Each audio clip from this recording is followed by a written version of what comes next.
So welcome to this video, and this video is about the image of the beast and a dream that I had a couple of weeks ago which is very relevant to this and may shed some light on exactly what the image of the beast is. So to the best of my memory, I'll share with you the dream. And in this dream there was a room, like a living room, a sitting room, and in the middle of this room was almost like a dancing clockwork toy, and it was reasonably benign. There wasn't anything too bad about it to begin with, and it was spinning round and round, a bit like on a little carousel. It was very small, but it was almost like it was alive, and there were two children watching, sitting at the edge around it, watching, staring at this moving thing in the middle of the room in front of them, and their eyes grew so wide, kind of strangely wide, it was a bit strange and surreal how wide their eyes were getting, and they were bulging and bulging, like they were completely mesmerized and completely hypnotized. And then this rotating thing that they were watching, this clockwork thing, it started to give off a more evil energy. It was giving off some strange, dark energy. And then I got this sense that there was something really bad to come, that this moving clockwork thing in the middle of the room was very evil, and that it was something very terrible. It was going to do something very terrible, or it was going to bring about some very dark situation or some great evil. So what I did, I got up and I went and grabbed it from the center of the room, and I walked outside and I smashed it to pieces on the road. Now, when I woke up, the first words that came to my mind were image of the beast.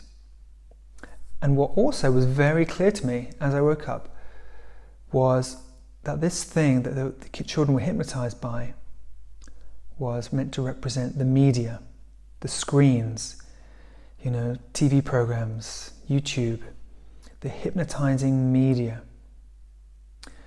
And so I've looked at some scriptures about the image of the beast and people worshipping, like Revelation 14:9 says, "If anyone worships the beast and its image and receives its mark on its forehead or on its hand." Revelation 14:11 says, "There will be no rest for those who worship the beast and its image, or for anyone who receives the mark of its name." Revelation 16:2 says, "Loathsome malignant sores broke out on those who had the mark of the beast and worshipped its image." Now the word worship is mentioned in all three verses there, worshipping the image. So what does the word worship mean? Well, it comes from the two words worthship. So if something's got worth, it's you worship it because it's called worthship. So it's got worthship. Something that has worth is deserving of worthship. It's So what this means is that when we deem something important enough to give all our attention to it. So if I choose to give all my attention to something, then I'm giving that thing worth. So I'm worshipping it because I'm giving it my attention. I hope that makes sense. So it's got worthship, so I'm worshipping it. So think of all the people and how much they worship their screens, how they're checking their phone screen every 30 seconds. They carry it around in their pocket like it's the Holy Bible, They walk around with these things because they worship the screen. They worship their phones and they worship their TV screens. Anything they can consume information on, then it gets their attention. It gets a lot of their attention. So people are worshipping the image on their screen, on their TV. So my dream really suggested to me that the image of the beast is the media, the screens which bring the media into our homes, into our minds. Because essentially the media is in the hands of the beast, which you could call the devil, Satan, the enemy. The media is being used to basically fill our minds with dark imagery, fear. It's a fear machine, really. It's being used as a fear machine more than ever now, the media. And I don't watch it at all. I do not watch the media at all. I barely watch anything on YouTube. In fact, I can't remember the last time I watched a YouTube video. And this is something I recommend for everybody, because the image of the beast is that which conveys the message of the beast. Think about that. The message of the beast is conveyed through its image.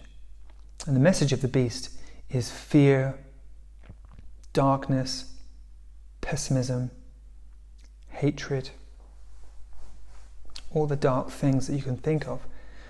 Our screens are bringing all those things into our minds with all these dark themed dramas and violent, very violent TV programs, evil TV programs aimed at children. So many. I mean, the list would go on and on and on. You know, most of the dramas on Netflix alone are very dark and very sinister, and intentionally so as well. They're intended to be very disturbing and very dark, and put dark ideas in the minds of the people who watch them. And this is another subject, but Netflix are without doubt in the hands of the beast. Netflix are propagating dark, brutal, pessimistic, violent information wholesale. They really are. Netflix is really being used by the beast to convey the beast's message via the image of the beast, the screens, all these screens which the children are being hypnotized by. So if you think about my dream and the wide-eyed children who are just, their eyes are bulging and bulging obscenely, it looks so strange that their eyes were bulging this much, and it's because they're getting more and more hypnotized, completely absorbed and hypnotized by the screens. And listen, think about this. Children are being taught to trust the media. The media is kind of acting like a big brother. Parents sit their children down in front of the screen like a babysitter, and the children feel comfortable with the screen. It's like their TV programs talk to them, all these kids' TV programs. It's almost like they talk to them and say, hello, come and join our world of fun. You know, so the children really trust, they look up to, they worship the screen because it feels like it's caring for them. They matter to it. It cares about them. So this is what the screens are being used for. The screens are being used to gain the trust of the young people specifically, and to get people hooked on the image of the beast. So if I was to be able to do one thing to change all this, if I was able to do one thing, or even just offer one piece of advice, it would be to stop looking at the image of the beast. Stop absorbing its information. Switch off your TV. Switch off Netflix for sure, because that's so dark. That service, that streaming service, Netflix, is so dark, as is HBO. HBO is also putting out a lot of propaganda. And the best thing you can do is switch it off and go into nature. Spend more time in nature, or spend more time communicating with people, or being creative. Think about all the creativity you could be engaged with if you weren't just absorbing all this information. If you had a creative passion, something you really love doing, something you really love sharing, making music, making art, writing poetry, writing a book, anything at all, making videos about something you're passionate about. So instead of watching videos, you could be making videos about things which are really positive, things which inspire people, things which get people to turn back towards God and realize that they are loved and protected by God. Think of all the positive messages you could be putting out on a daily basis instead of absorbing all these very dark and negative messages. There is so much scope for us to be creative and to help other people via social media. Social media should be used to help people. It's used in some very trivial ways at the moment, but it could be used as it is being used as a massive tool to bring a lot of light into the world, to share the good news of God.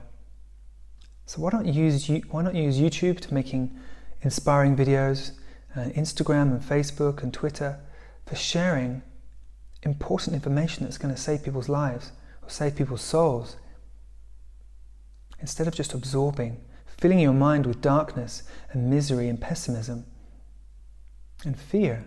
Why do we do it? Because it's on a plate and it's distraction. We've been sold distraction. We've been hypnotized into wanting more and more. So we have to break the habit.